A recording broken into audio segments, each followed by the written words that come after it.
Hey everyone, it's Allison here with New Little Life. Today I've got 2 more cloth mask tutorials for you. These I both did on my serger, which made it really easy and really fast. You can also do it on a sewing machine if you want though. If that seems a little bit above your level, I'll put a video up top for you on seriously the easiest cloth mask you can ever make. I've had great response from this video. These masks here are a little bit more professional looking though and fit a little bit better. They also have a pocket for a filter, which is a really nice option, especially if you're going to be donating these to any medical professionals or you want to add a filter in yourself. For the first one here, all you need is a pattern, and I will link that down below. You're going to cut out 2 pieces of each. 100% cotton is the best to use with these. The tighter the weave, the better. For this white backing here, I actually used an old pillowcase. So if you don't have any cotton fabric lying around, feel free to upcycle what you do have, although a really tight knit quilters type cotton is going to be the best. I also have some bias tape that I made into some ties, although you can cut strips of fabric and make some little ties yourself. And I also have a wire piece. There's 2 examples here. One is a floral wire and the other is a paper clip that I'm going to unbend and show you how to insert that. So let's get started. Okay, so after you've cut out 2 of each of those patterns, you are going to serge or fold over and top stitch the short straight side of all 4 pieces. This is going to make a nice edge for the pocket. I prefer a serger for this step just because it is so fast, so easy, and you're going to do that short side of all 4 pieces, even the back. Next, take the 2 top fabric pieces and put them right sides together, and we're going to sew them together along this curved edge. This is the center seam of the mask. I'm going to go ahead and wonder clip that in place. This curved edge is not too hard to do, but if you want some more practice sewing in circles, I've got another video on that and I'll put that up in the top corner for you. Sorry about the shakiness. The table really moves when you're serging. And then you're going to do that same thing with the back piece. Okay, take the top pretty fabric side and put it right side out. And then put the back on top of it so the right sides are together. The right side of the back is with the right side of the top. And you're going to line up these seams. We're going to sew them together now along the top edge and the bottom edge. So start with these seams, make sure that they're lined up, and then go ahead and wonder clip along the rest of the length of it as well. The front piece, the colorful side, is going to be shorter than the back piece, and that's what we want. So you can see there's quite a bit of extra fabric there from the back side, and that's not a problem. So once you've got those clipped or pinned in place, we're going to sew along the top and bottom edges. You'll want to use a zigzag stitch if you're doing this on the sewing machine, and I'll show you why on the next step. But the serger gives it that really nice finished look, really quick and easy. Okay, so we've got the top and the bottom stitched together. Now we're going to put the nose piece in. Today I'm going to use a paper clip because I think that most of you will have those lying around your house.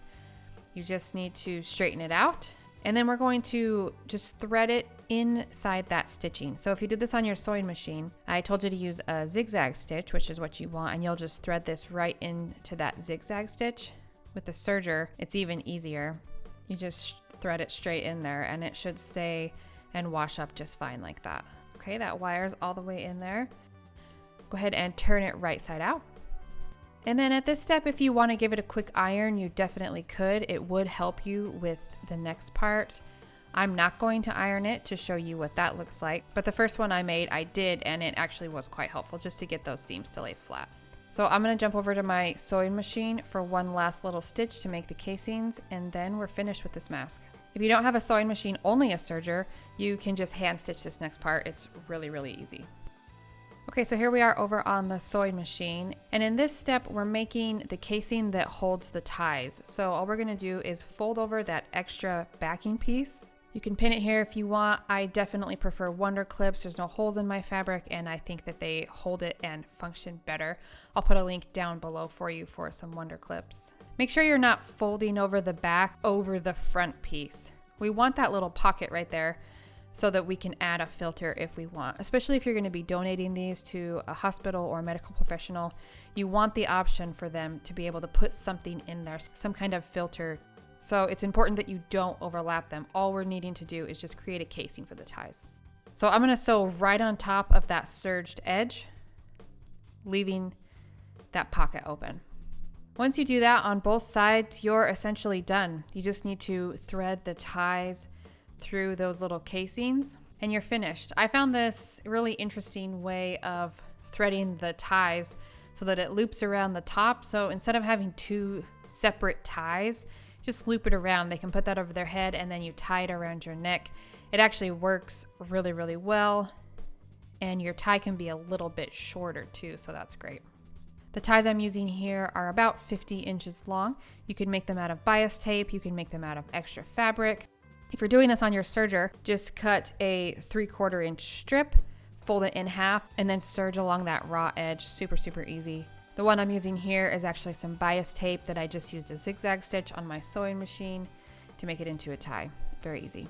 I do prefer the way that this mask looks and feels over the next one I'm going to show you, but I also wanted to show you kind of the standard 3-pleat mask that I've been seeing all over. It's going to be a lot of the same steps, so I'm going to skip through it pretty quickly, but let's jump back over to the serger and make that second one. Okay, for this second pleated style mask, you need 2 pieces of fabric. The backing should be about 12 inches by 7.5 to 8 inches. The top piece of fabric should be about 7 inches by 8 inches. This one is slightly smaller than that just because that was the scraps that I had, but I would add about an inch of width to this one. There's going to be a corresponding blog post linked down below. It'll have all the written instructions here for you. You can see when this mask is opened up, it actually looks quite nice. It has the nose bridge piece as well and a pocket for a filter. Okay, so the first step on this one is to make some pleats. I find that the easiest way to do this is just to pinch the fabric and then fold it down. I'm going to use Wonder Clips to secure these pleats. You can use pins if you want, but the clips are much easier for me. If pinching and folding is a little bit tricky for you, you can also use a fork to kind of fold that over and guide you. I've also seen someone use a seam ripper, same kind of concept. They just laid it on and twisted it over to create that pleat. You can do 2 pleats, you can do 3 pleats, whatever works best for you. I know this edge here is already serged. I got a little serge happy. That's not a necessary step though. It does kind of help to iron it at this step, and in the first one I made, I ironed it and it was really helpful to have the pleats ironed in. This one I won't iron for you so you can see what it's like, but if you've got the time, don't skip that step. This backing fabric I used is a pillowcase, so it is extra finicky, and ironing it definitely did help it to keep its shape and to make the process a little bit easier to see.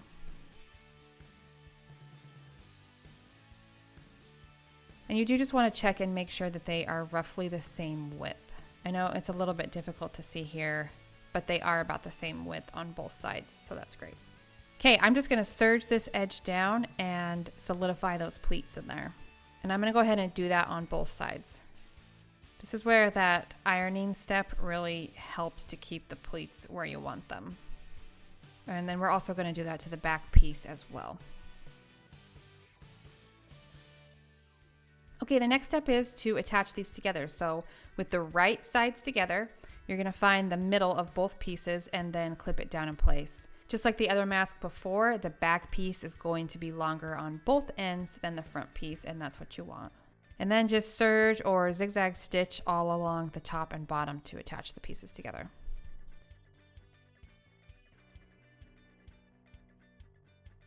Okay, here they're all attached. So just like with the other one, we're going to take our little paper clip and thread it right through the stitching on the top of the mask.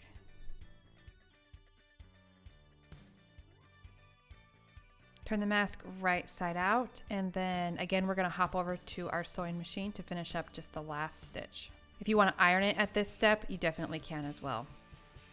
Okay, here we are at the sewing machine, and just like the last one, we're going to fold these ends up to make a little casing for the ties. Again, you don't want to fold it over the top piece. You want to leave space for a pocket in case you want to add a filter, or especially if you're donating these, you definitely want that option for a medical professional to add in a filter if they want. So we're going to sew right over top of that serged edge, not overlapping them so that we can still open that front pocket. Now with this pattern, as opposed to the other pattern, there's a little bit more fabric to deal with right here because you have those pleats sewn in. It's not really a problem. There is just a little bit more fabric that you're dealing with there. So do that on both sides and then thread your ties in and then you're finished. Tell me in the comments below which mask you preferred, which one you think that you'll be making. If you have any other questions, there's some corresponding blog posts down below in the description. If this tutorial looked too hard for you and you want an easier one, I'll put a link up in the corner for you. There's also a video on my channel about the research on how effective cloth masks actually are, and I will link that video down below for you as well. Don't forget to subscribe, and we'll see you next time.